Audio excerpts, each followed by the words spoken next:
Olá, meus amigos, sejam bem-vindos. O meu nome é Verônica, eu sou tarefeira do Centro Espírita Irmã Rosa.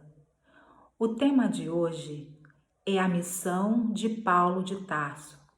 Quem falará conosco sobre o tema é a Graça Leite, que também é tarefeira da casa.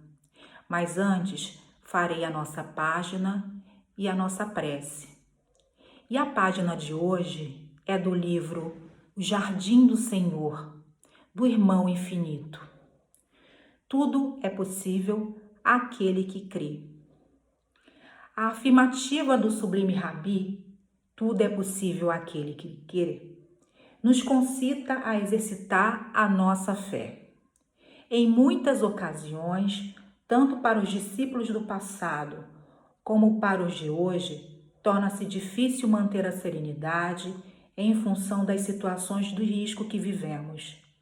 Na hora da tempestade, quando assustadoras ondas ameaçavam o barco em que estavam, os discípulos temeram e apavorados recorreram ao Mestre, que dormia serenamente. Ele então acalmou os ventos e as ondas, tranquilizou seus corações inseguros, alertando-os para a pouca fé que eles demonstravam. Em contraposição, quantos exemplos de ardente fé são vivenciados na história do discipulado?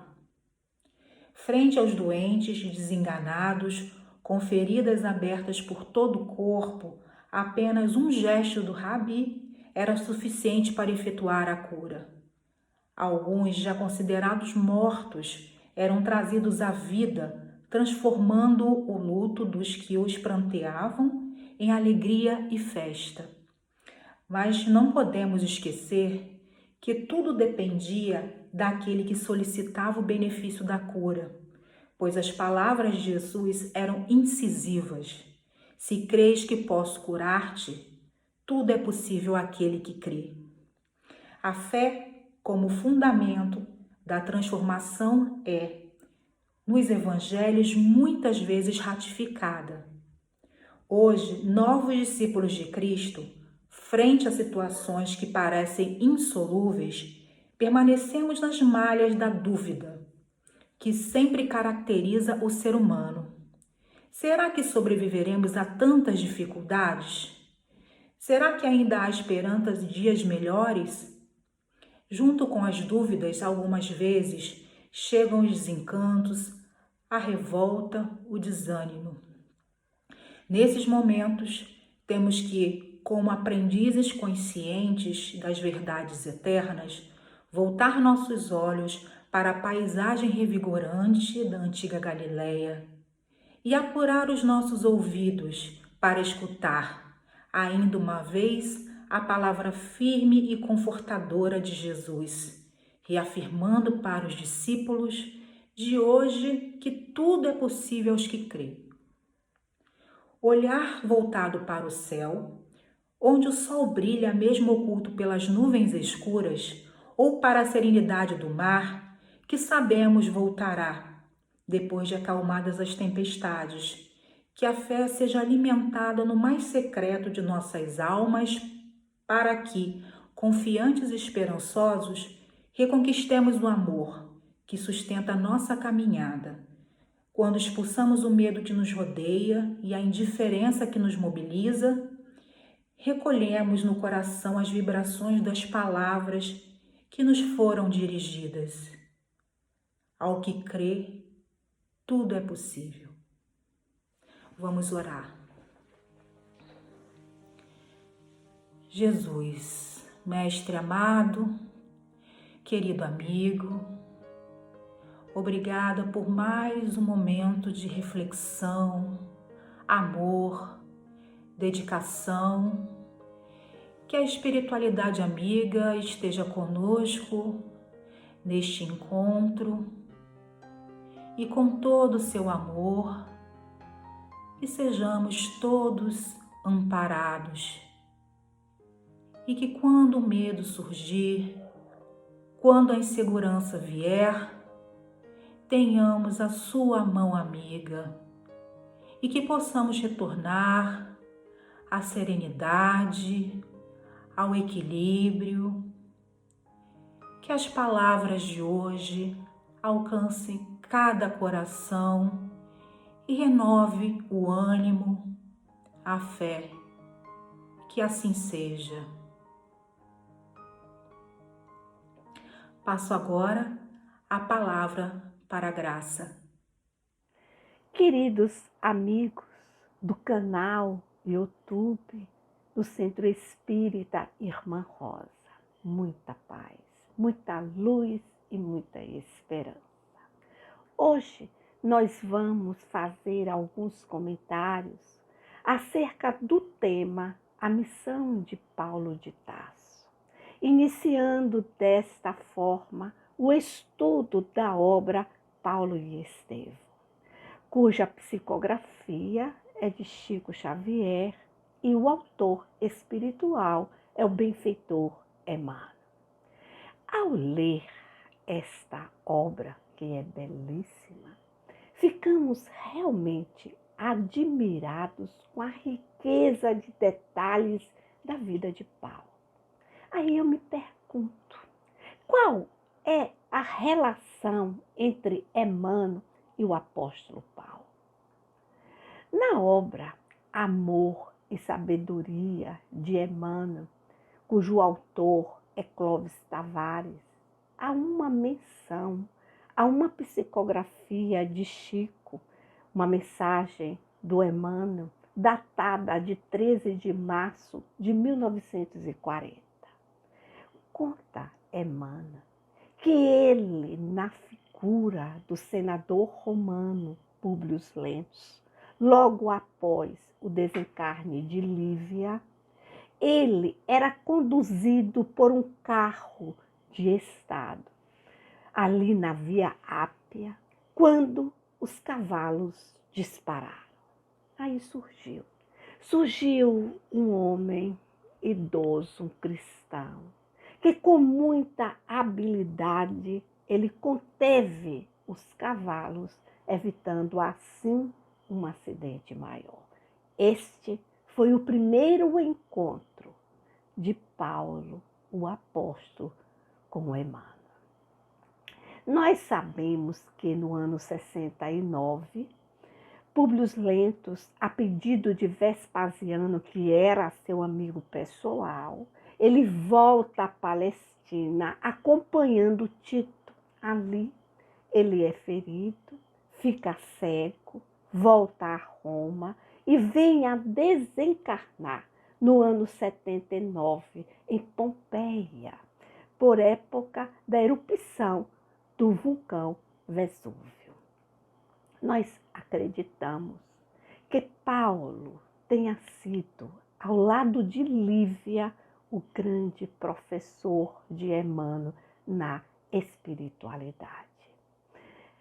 Raul Teixeira, ele afirma que, conversando com Chico Xavier, Chico lhe contou que em 1941 decidiu Emmanuel escrever sobre o seu mentor, o seu orientador, o apóstolo Paulo.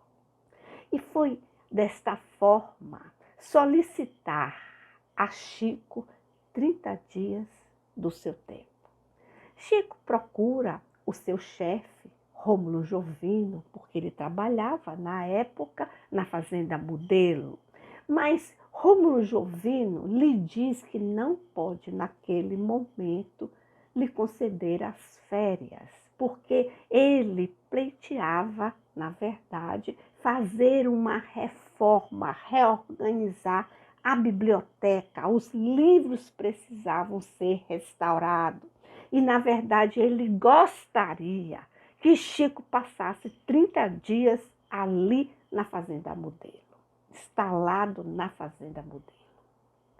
É assim que o livro Paulo e Estevão, ele é psicografado na Fazenda Modelo, da seguinte forma. Até às 17 horas, Chico trabalhava na biblioteca para César. De 17h15 até 1h da manhã, ele trabalhava para o Cristo, psicografando o livro. usava lápis para psicografar. Quando Emmanuel assinava, ele datilografava, a seguir, então, ele apagava para novamente reaproveitar o papel.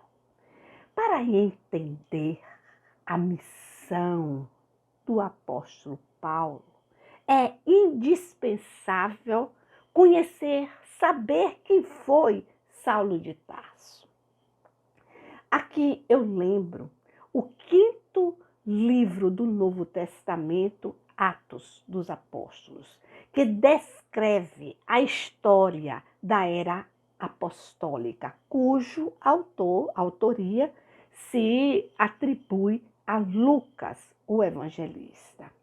Bom, no capítulo 21, nós vamos ler: na verdade, sou um homem judeu, cidadão de Tarso, cidade não pouco célebre na Cilícia. É verdade, nós sabemos que Tarso ela se localizava na Ásia Menor e que hoje é onde é hoje a Turquia. Mas Tarso ficava em uma posição geográfica estratégica, porque ao norte passava uma estrada que ligava à Síria e ao sul, a 9 quilômetros, se encontrava um grande porto. Por outro lado, eu lembro que as montanhas que ficavam ao norte de Tarso eram ricas de prata e de ferro. Esses minérios, eles atraíram no século 7 a.C. os gregos. Daí a influência grega naquela região. Mas lembro também que no ano 64 a.C., Pompeu anexou Tarso aos domínios romanos. E quem morava ali, quem residia ali, recebeu o título de cidadão romano. No ano 41, Marco Antônio, que se encontra pela primeira vez a rainha do Egito, Cleópatra, ali em Tarso, ele então coloca a cidade em condição de uma cidade livre e isenta o povo do pagamento de impostos. Bom, na época de Paulo, existiam 3 universidades: a de Alexandria, a Universidade de Atenas e a Universidade de Tarso. Mas qual a posição no sinédrio que Saulo desejava ocupar? Aqui eu lembro Filipenses no capítulo 3, uma epístola. Nós vamos falar logo mais sobre as epístolas. Circuncidado no 8º dia de vida, pertencente ao povo de Israel, a tribo de Benjamim, verdadeiro hebreu, quanto à lei, fariseu.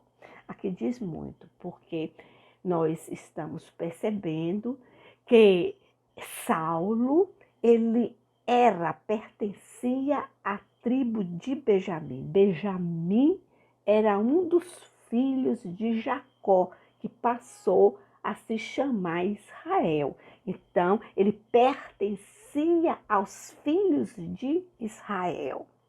Normalmente não. Os descendentes de Benjamim eram sacerdotes, pertenciam à aristocracia sacerdotal, Mas quanto à lei, ele justifica: eu sou fariseu. Bom, nós sabemos que a aristocracia sacerdotal, ela se dividiu em saduceus e fariseus. Os saduceus era a maioria no sinédrio, era um saduceu que ocupava o cargo de sumo sacerdote. Então, Saulo, ele não pretendia ser um sumo sacerdote, porque ele era um fariseu.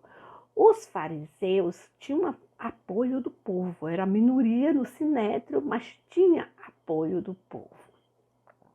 Bom, no tempo do Cristo e no tempo também de Saulo, de Tarso, se dava uma atenção muito grande à educação. A criança, após os 5 anos, ia estudar na sinagoga, no período da manhã, mas à tarde aprendia o ofício do pai. O pai de Saulo era tecelão e essa profissão foi muito importante para a sobrevida física de Saulo, não é?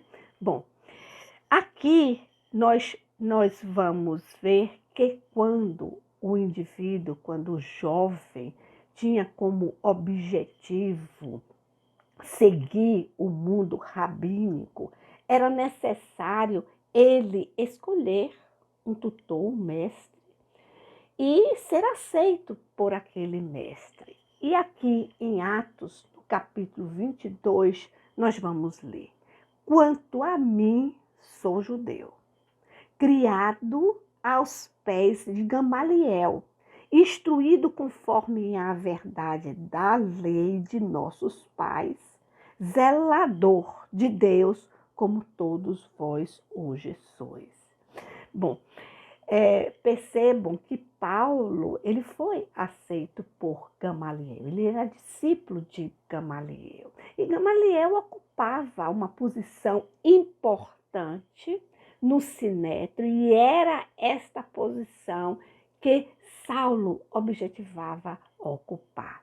Gamaliel era filho de Simão e era neto de Hilel. Na época existiam 2 escolas rabínicas, a escola de Samai, que era muito severa, muito assim resistente, assim, e existia também a escola de Hilel, onde Paulo frequentou, que era um grupo mais liberal, né? Então, observem a formação de Saulo. Gamaliel, ele era conceituado como Rabã. Rabã significa o nosso mestre, é o título maior que se podia ter nesta área, diferente de Rabi, porque Rabi é meu mestre. Assim, nós percebemos que Saulo de Tarso, ele conquistou uma posição importante no Sinédrio, ele era inteligente, ele tinha uma cultura considerável, falava o grego, falava o latim, falava o hebraico, falava o aramaico e os diversos dialetos do aramaico. Mas qual era a missão de Saulo de Tarso? Qual era a sua missão? Nós vamos encontrar neste momento justamente Saulo, depois do encontro com Jesus, ele estava cego na cidade de Damasco. Permaneceu assim nesta condição durante 3 dias, sem comer nem beber nada. Mas ali também em Damasco existia um discípulo chamado Ananias. E Ananias tem uma visão com Cristo, com Jesus, que ele diz que ele deveria ir até a rua direita de Damasco, procurar a casa de Judas. Judas, o nome Judas era muito comum ali naquele lugar. E então ali na casa de Judas, ele ia encontrar um homem chamado Saulo de Tarso, que estava cego, naquele momento recolhido em prece e tendo uma visão com ele, Ananias.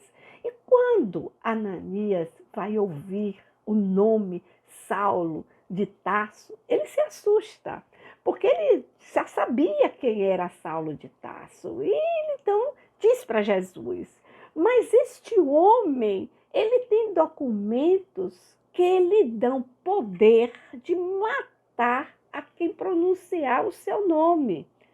Ele tem perseguido os cristãos. Aí, neste momento, então, Jesus lhe diz: vai, pois ele é para mim um instrumento escolhido.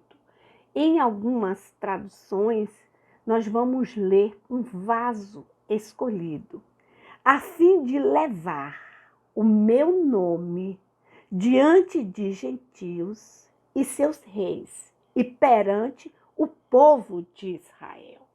Hoje, a leitura seria a globalização da Boa Nova, não é? Seria levar os ensinamentos do Cristo a quem não era judeu e a quem era judeu.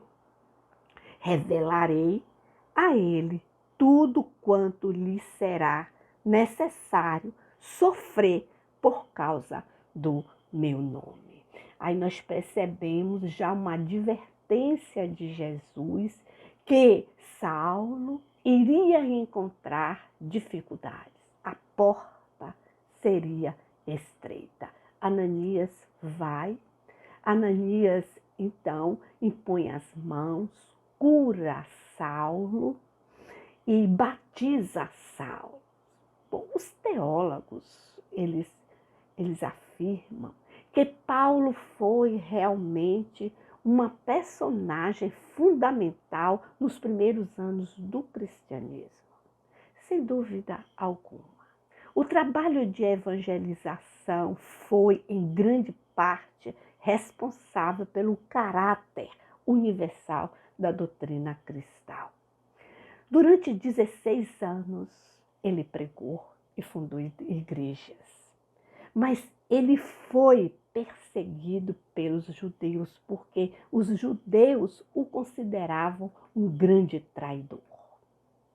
Nós consideramos que ele realizou 4 viagens. A primeira viagem iniciou no ano 46 da era cristã. E a última viagem, que teve início em 59 e finalizou em 62 da era cristã, nessa última viagem, ele é conduzido como prisioneiro para ser julgado em Roma. Esta seria a última viagem, a 4ª viagem. É claro que eu não terei tempo para abordar as 4 viagens, mas eu vou aqui mencionar um fato na primeira viagem que considero importante. Ele estava na companhia de Barnabé e João Marcos. Ele chega justamente na cidade de Neopafos. Ali em Neopafos morava o procônsul Sérgio Paulo.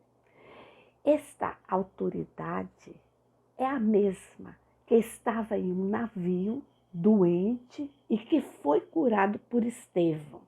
E que naquele momento, naquela cidade, também se encontrava doente. Mas ali em Neopafos, Paulo, porque Barnabé, ele estava adoentado, então Saulo vai à sinagoga e prega na sinagoga, e Barnabé fica admirado, porque Saulo falava como se ele tivesse, de fato, convivido diretamente com Jesus. É um fato que chama a atenção. E Sérgio Paulo, então, manda chamar Barnabé e Paulo, e Saulo na época, porque ele estava doente e estava sendo assistido por um mago judeu chamado Bar Jesus. Só que quando Saulo chega na casa do procônsul, dá-se início a uma calorosa discussão entre o mago judeu e Saulo. Em um determinado momento, Saulo então olha para o mago e diz: você vai ficar cego. E ele fica. É um fato que chama a atenção do próprio Saulo. Mas depois ele impõe as mãos e cura o mago judeu. Bom, o procônsul, ele fica tão agradecido que ele vai então financiar o primeiro templo cristão. Quando eles vão sair dali, da casa do procônsul, Barnabé pergunta para Saulo se quando Ananias o batizou, ele trocou o nome. E Saulo diz, não, eu não troquei, mas normalmente nós trocamos de nome. É dessa forma que nós vamos aqui ler, né? Daí por diante, o convertido de Damasco, em memória do inesquecível pregador do evangelho, que sucumbira a pedradas, passou a assinar-se Paulo até o fim de seus tempos. Então, Saulo troca uma letra do seu nome, passa a assinar como Paulo, em homenagem àquele que financiou o primeiro templo cristão, que Sérgio Paulo, e ao mesmo tempo ele estava de fato homenageando Estevão. Bom, de cidade em cidade, de igreja em igreja, Paulo, com o seu enorme prestígio, fala do mestre e inflama corações. A segunda viagem. Na segunda viagem também tem um fato que eu acho interessante. A segunda viagem teve início no ano de 49. Quando ele chega em Filipos, ele é açoitado. Sai de Filipos e vai para a Bereia. Ali também ele é açoitado. Sai de Bereia com um aspecto doentio, enfermiço, sujo, cheio de cicatrizes. E é desta forma que ele adentra em Atenas. O grande sonho de Paulo era falar de Jesus em Atenas, que era o cérebro naquela época ali do mundo, era Atenas. Mas ali em Atenas ele é desacreditado, é humilhado e ele sai arrasado de Atenas. Vai a caminho, ele toma o caminho pelo campo para Corintos. E durante a caminhada, ele vai de aldeia em aldeia falando do Cristo e fundando igrejas. Aí diz Emmanuel, nesse momento, ele compreendeu o porquê Jesus havia escolhido justamente a Galileia para ali semear a boa nova entre aquele povo tão simples e tão sofrido. Chega em Corinto e tem uma alegria, porque em Corinto ele encontra Áquila e Prisca, aquele casal que ele conviveu no oásis de Dan, e pleiteia fundar ali em Corinto uma igreja. E se envolve, vai morar com este casal e se envolve ali na fundação desta igreja. Só que ele começa a receber solicitações para orientação, para tirar dúvidas em relação às igrejas que ele já havia fundado. A princípio, ele recebe os emissários e encaminha, então, ou Silas ou Timóteo. Mas as solicitações eram inúmeras. Da Galácia, de Pisídia, de Icônio, de Listra, Tessalônica, de Chipre, de Jerusalém. E ele percebeu neste momento, diz Emmanuel, a grandeza, o tamanho da sua obra e se sentiu impotente. Ele ficou muito preocupado em como ele teria forças para dar seguimento à evangelização. Ele se recolhe em prece. Em uma noite ali na igreja de Corinto, ele se ajoelha e ora, solicita ajuda a Jesus.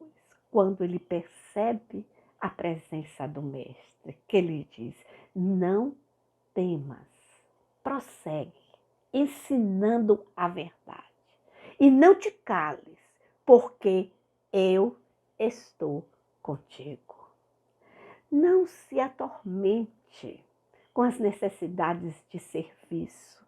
É natural que não possa assistir pessoalmente a todos, mas isto é possível pelos poderes do Espírito.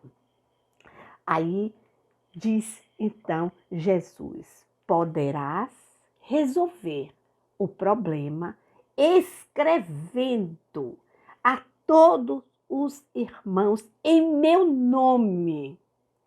Os de boa vontade saberão compreender, porque o valor da tarefa não está na presença pessoal do missionário, mas no conteúdo espiritual e do seu verbo e do seu exemplo.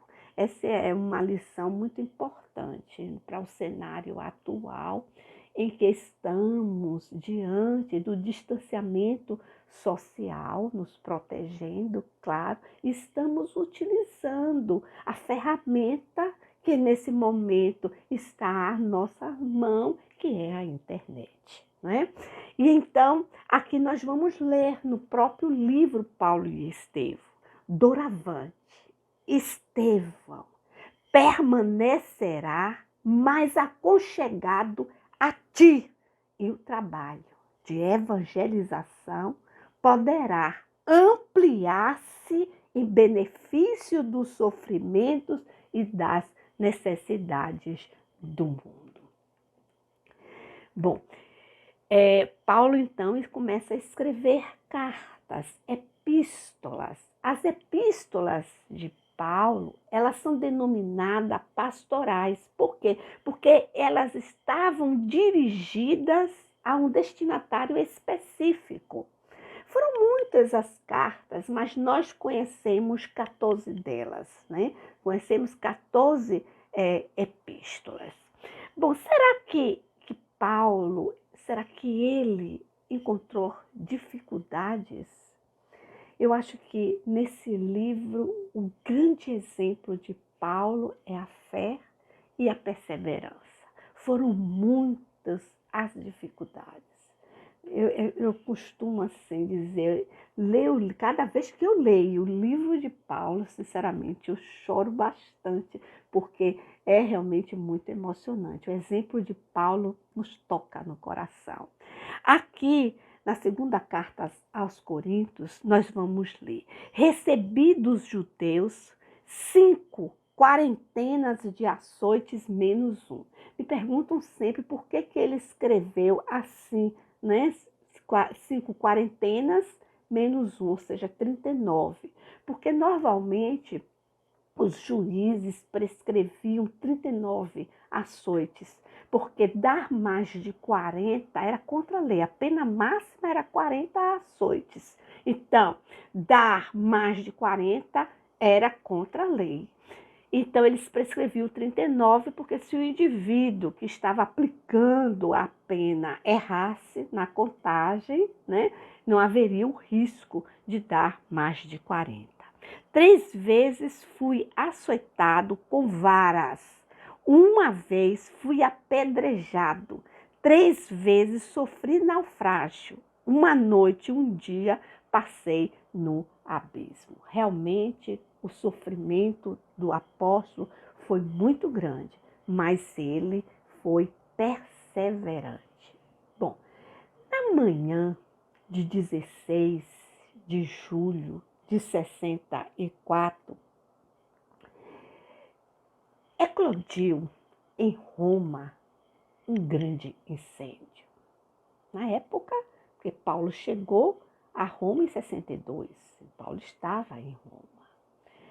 Mas este incêndio, ele iniciou em uns armazéns que ficavam próximo ao Circo Máximo e tomou grande proporção. Para vocês terem uma ideia, na época, a cidade de Roma, ela tinha 14 distritos e só sobraram 4 distritos.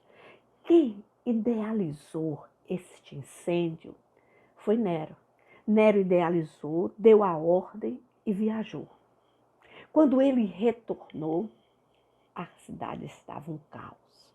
Ele reuniu o povo e aí ele aparece como um grande salvador, porque ele promete ao povo que em um curto espaço de tempo ele iria reconstruir Roma. Nesse momento, quando ele estava falando com o povo, alguém grita: cristãos, as feras, as feras. Era tudo que Nero desejava.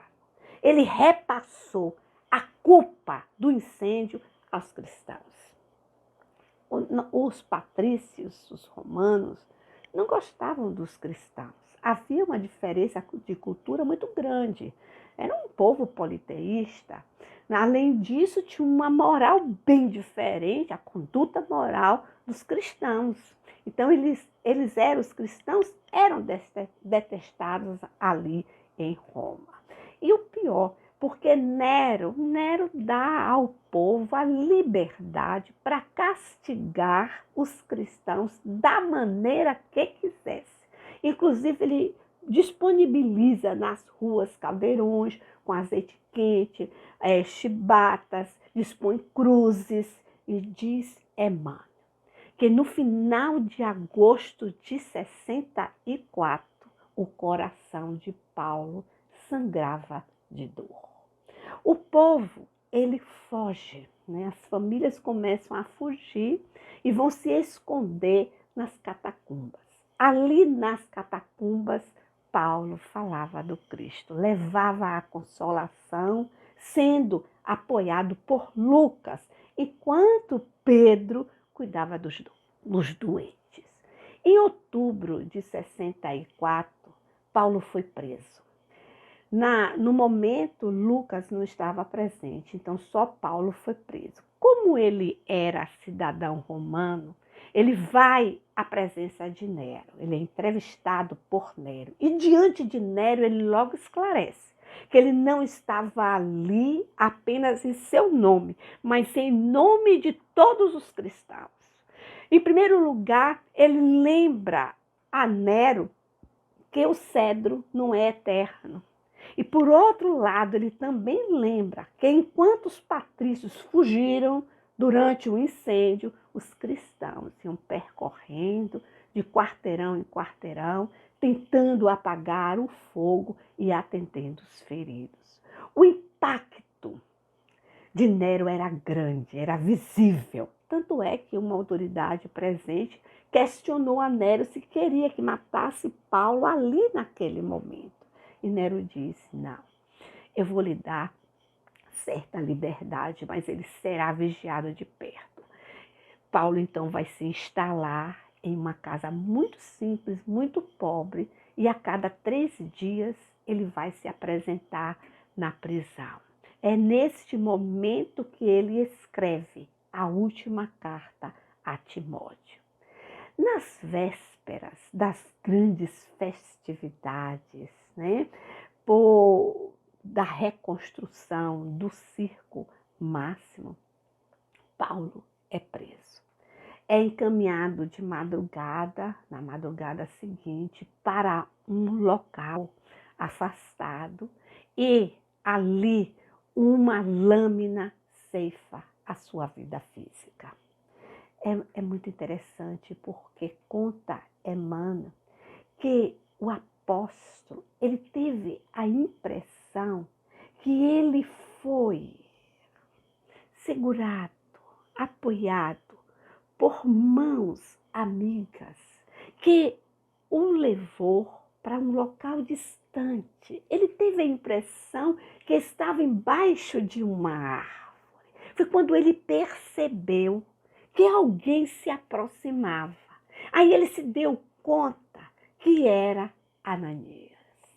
Ananias então lhe diz que, por uma vez, lá em Damasco, lhe deu a visão novamente, curou a cegueira, para que ele pudesse desempenhar o seu papel como discípulo do Cristo.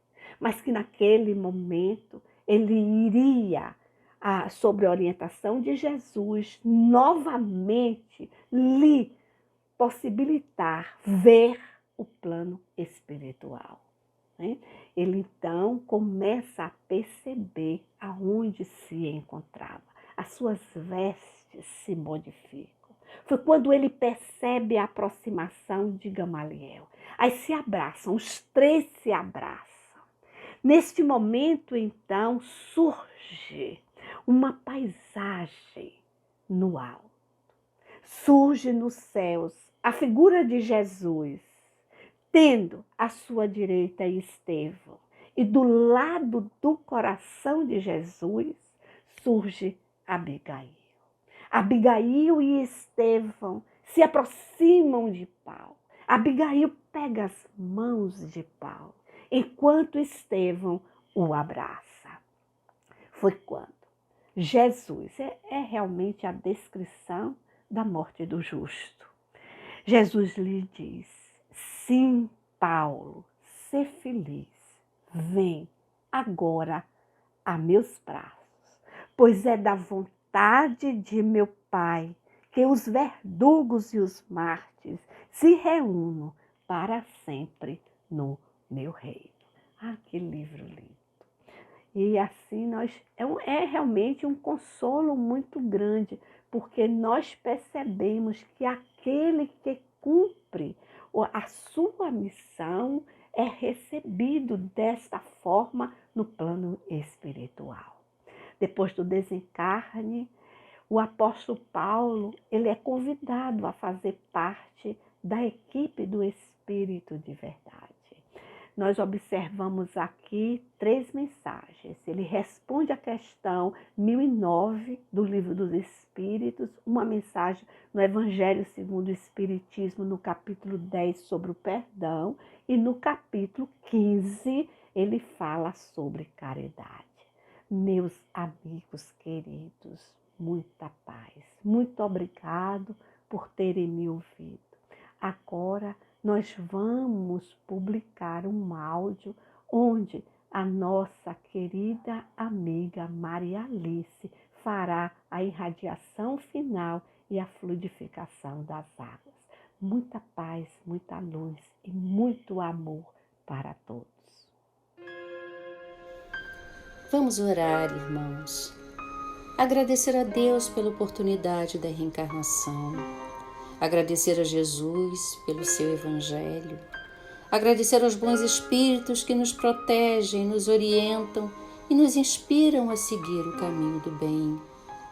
E neste momento, fechando os nossos olhos, acalmando nossos corações, eis que surge à nossa frente uma intensa luz branca que aos poucos transforma-se na imagem do nosso Mestre Jesus, que com seus braços erguidos e um sorriso amoroso nos envolve numa atmosfera de paz.